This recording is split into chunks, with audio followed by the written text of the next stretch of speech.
right here with sub $1,000 RX 9060 XT PC. We're gonna be going through the building process, explaining things, and also benchmarking towards the end of the video. And this whole PC starts with a bundle from Newegg. Alright, so what we have here is a B850M motherboard. Now, these aren't as common nowadays, but this came with the bundle, and since this bundle isn't available anymore, a B650 will do plenty fine. And I'd even recommend looking for an open box deal. But here we go, all brand new parts as we can see. So let's open this up. We've got our Wi-Fi. Yeah, so right here, the B850 motherboard, basically the advantages it has, it's got Gen 5 PCIe along with Gen 5 M.2, along supporting Gen 5 for your NVMe. You know, it's got its Type-C, it's got plenty of RGB ports, lots of heat sinks, and of course the Wi-Fi and the Ethernet is really good. Basically, it's like an expensive B650 motherboard. Now, open this up, and what we're going to put in here is a Ryzen 5 9600X. Still a 6-core 12-thread processor, but it's an upgrade to the 7600X, and this is one of the better budget AM5 processors. Now it's like $190, and this often has bundle deals with it, so you might find something similar to this. Now, I'm just going to have to slide this in nice and carefully. It'll just slot in itself. Remember that. Apply a lot of force here. Boom. Now, next up, we have a 32GB kit of DDR5 memory from G.Skill. Now, this is just a black kit with some RGB. Now, what we're gonna do, second and fourth slot. Now, just facing like this, line it up here. Make sure it's actually lined up. And with a little bit of force. Now you're probably wondering, what am I going to do with 500 gigabytes? I'm not going to be using a 500 gigabyte NVMe for this PC. This is pretty much a freebie that I got. Instead, we're going to be using a 1 terabyte NVMe from Fangjing, and I paid about $50 for it. So what's nice is we actually don't need a screwdriver here. We just pull this clip back, and then take out the heatsink. So then we can pull off the plastic. We just slot that right in, and then kind of just move that clip, slot back into heatsink. And boom, just a nice, easy installation there. No screws, which is super nice. Yeah, that is pretty much it for the motherboard. We are using an AIO, so we don't really have to do anything with this yet.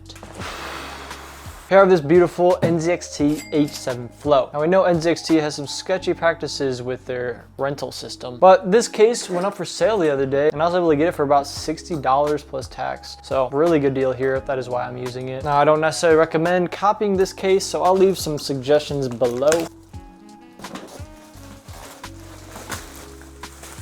Man, it's got great build quality, I will say that. And this version is the non-RGB version, but I'm gonna be adding some fans here. But before that, we gotta access the back of the case to get our screws. Now, as you can see, it has one fan here and one fan here. We're gonna be replacing these fans with RGB ones. And right here, I have a 3-pack from Sama. And by the way, these are only $10, and I'm pretty sure you could still find them at that price. If not, they're probably $15, still a really good deal. And yeah, put $10 fans in this premium case. So first we gotta pop off the front panel, and here we have pretty easy access to the fans. So that's what I'm gonna do. All right, now it's time to flip this over and install the motherboard. Not gonna lie, I didn't realize I wasn't recording, but I just screwed in the AIO and applied a pea-sized amount of thermal paste with our Thermalright Aqua Elite 360mm AIO. Anyways, all we need is this bracket for our AIO. First, we're gonna peel off this plastic.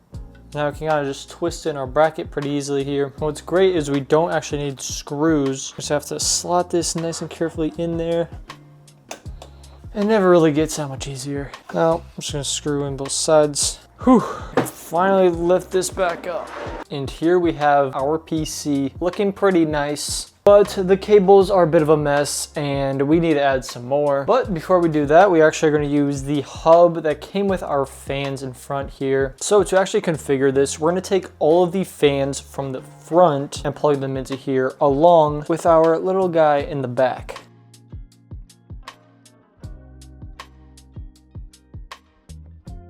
And then I'm going to route the RGB cord into the front to connect to the motherboard. Now I'm going to take our fan splitter here, plug it in to the CPU port, and plug in the actual pump fan cord into the other CPU port. Now with the fan splitter, it's super easy. Just plug in every fan from the AIO. And then with the RGB, it's also pretty easy. You just take off the male port cap and then you just connect them together, which is called daisy chaining. And then with the last one, I'm gonna find a port on the motherboard to plug it in. All right, it's a bit of a mess right now, but that's about everything. And real quick, an overview of what I plugged in. Bottom left, we have the HD audio. Then here we have the RGB from the RGB hub. And then we have the F panel right here on the left of the two. Then we have USB Type-C, USB 3.0, and then two separate CPU fan ports and an RGB port right here. It's coming together now. All right, now to the back of the case once again for the final time, because here we have the Segotep 650 watt gold power supply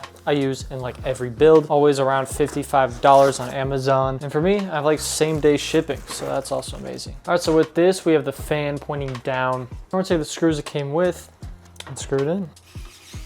Now we're almost done here. I'm actually gonna take the SATA cord, plug in the RGB hub SATA right away. But we're gonna be using some cable extensions. These are from Okino specifically. So we're gonna take this nice sleeve cable here. I'll route it through the back. Not sure exactly I'm gonna route this yet, but for now we can go ahead and just plug in motherboard power. And next up we have the CPU.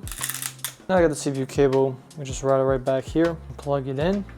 And lastly, PCIe cable. Just gonna route this towards the front, and then the rest can find a temporary place right now. I'll definitely have to fix some cable management later. We are so close. Real quick, I'm just gonna take off these top two brackets. And this box right here houses a beautiful 9060 XT 16 gigabyte version. Do not buy the 8 under any circumstances unless you're stuck at 1080p forever. I don't really know. This is a very interesting box design. It's just vertical. I never had an XFX card before, so this is new to me if this is what they normally do. And here we have it, the 9060 XT. Pretty solid card. Make sure that PCIe is back. We have a clean installation. Now I'm just gonna add my cable extension. As this GPU only supports one 8-pin power, which is actually pretty nice. I'll plug that right in. And here we have it. All right, now we can test out some games. All right, so starting off, we have Fortnite once again. Right here, I'm running 1440p, unlimited FPS, performance mode, far view distance, and the rest are on low. This, I feel like, is just the most optimal way to play this game. And this is the way a lot of people play this game, even with higher end PCs, because it just runs the smoothest. And honestly, the game doesn't need to look that much better for a good experience. So as we can see right now, the FPS is like over 320, 325 on average. What the heck?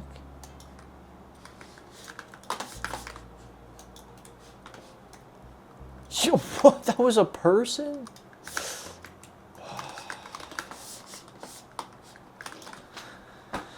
Oh my. Anyways, 300 to 400 FPS. I mean, it ran pretty dang good. And another game I want to just toss into the benchmarks real quick is Rematch, as this is a pretty popular game as of recently. And if we just run like kind of like the recommended settings right here, we're getting a pretty smooth 144 FPS. My monitor is 180 Hertz, by the way. But yeah, this game, I mean, it runs pretty good. I'm gonna turn it up to ultra here. And yeah, I mean, there isn't much of a performance hit. I mean, this game obviously does not need to have high settings. Basically, still runs pretty well, and this PC will run this new game. Good old Black Ops 3. Right here we have an ultra preset, AMD FSR 3, and then 1440p. I'm not really good at optimizing this game, but basically, this is what it looks like. Very, very much playable. Not the game itself, just the frames. I will say the game does feel really good to play on this. This guy's lagging. Yeah, I mean, I'm seeing it consistently around 140 on ultra settings, so that's pretty good. Let's change it up. Since those settings are already pretty high, I'm lower to balanced, and here we're getting closer to 200. All right, so we're outside here, it's like over 170, which is still like a 30 frame increase just for a little less graphics. Honestly, I have no idea what I'm doing right now in this game. Yeah, around 170 FPS, pretty dang good. Even at high settings, still runs really nice, very playable. Now next up we have Marvel Rivals with everyone's favorite Spider-Man gameplay. I am going against bots, by the way. Anyways, we're running 1440p, AMD FSR 3, Then I have my super resolution mode on performance and then everything else on low, because that's just what I recommend here. That would have been off the map pool, by the way. Oh wait, this is actually harder than I thought it would be. Anyways, we are running over 150 FPS. We are on the lower settings, but to be honest, it still looks pretty good, and this is what I normally would play on. Now, if you want to see it without AMD FSR, here we go. My gosh, it feels terrible. What the heck? Definitely will still recommend this PC for this game. Over 140 FPS. Let's go. And you know what? We're going to run up some split gate 2 here. 1440p. Pretty much, let's just run it at high settings. So we're just going to run around here and just look at this. I mean, 170 FPS. Pretty good on all high settings.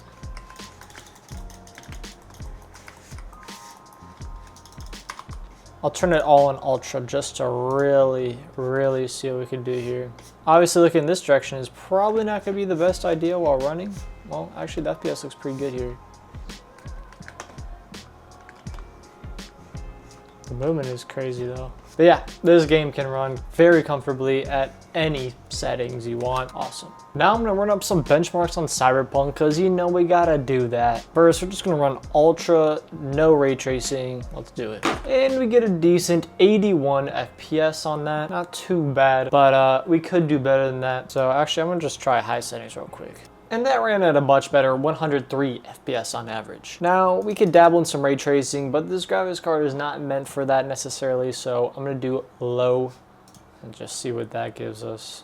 86 FPS, so pretty much either play ultra settings or ray tracing low, which also includes high texture quality, so there's probably not much of a difference there. Anyways, this graphics card is pretty dang good, especially if you could buy the MSRP. I mean, it's definitely the better choice than NVIDIA, unless you're just spending way over MSRP, which you shouldn't. Ray tracing, not so good. Besides that, this entire PC is actually really good value for the money and all brand new, so that's awesome.